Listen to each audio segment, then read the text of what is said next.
ఈవేళ ఈ అవకాశం వచ్చింది. ఈ అవకాశం కూడా మీరు చేస్తున్నది to safeguard the interest of the country. కాబట్టి చంద్రబాబు నాయుడు గారి పార్టీ కూడా చేయొచ్చు. ఇంకా జగన్మోహన్ రెడ్డి గారి పార్టీ అయితే అది ఎలా వేస్తుందో నాకు అర్థం అవట్లే. మరి ప్రకటించినట్టు పేపర్లో చూశాను. మీరు కూటమికి వ్యతిరేకంగా పోటీ చేసి ఎలక్షన్లో ఓడిపోయి, అంత ముందు ఎలక్షన్లో కూడా కూటమికి వ్యతిరేకంగానే పోటీ చేశారు 14లో. సరే 19లో విడిపోయింది, మెయిన్ తెలుగుదేశం పార్టీ అయింది. 24లో కూటమి బీజేపీ, జనసేన, టీడీపీ కలిపి పోటీ చేసి మిమ్మల్ని ఓడిస్తే మీరు ఆ బీజేపీ అభ్యర్థికి ఏ కారణం మీద ఓటేస్తానంటున్నారు నాకు అర్థం అలా.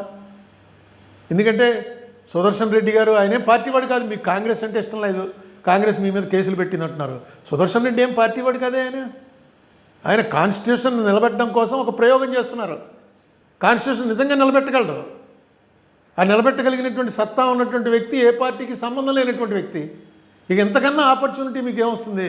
ఇటువంటి విషయాల్లో కూడా మీ డిసెంట్ చెప్పలేకపోతే, మీరు మీ వ్యతిరేకుల విషయంలో కూడా మీరు మీ డిసెంట్ చెప్పలేకపోతే ఎలాగా? నాకు అర్థం అవ్వాలి అసలు వైసీపీ ఎందుకు సపోర్ట్ చేస్తానందో.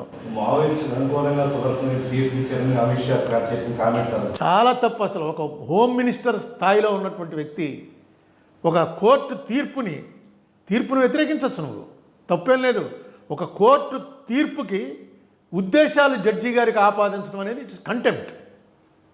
ఇది తీర్పు తప్పు అయితే ఖచ్చితంగా బహిరంగంగా చెప్పచ్చు, ఇదేం తీర్పు అండి ఇది, ఇలాంటి తీర్పు. ఇప్పుడు ఈ బాబ్రీ మసీద్ తీర్పు వచ్చింది, అందరూ విమర్శించారు.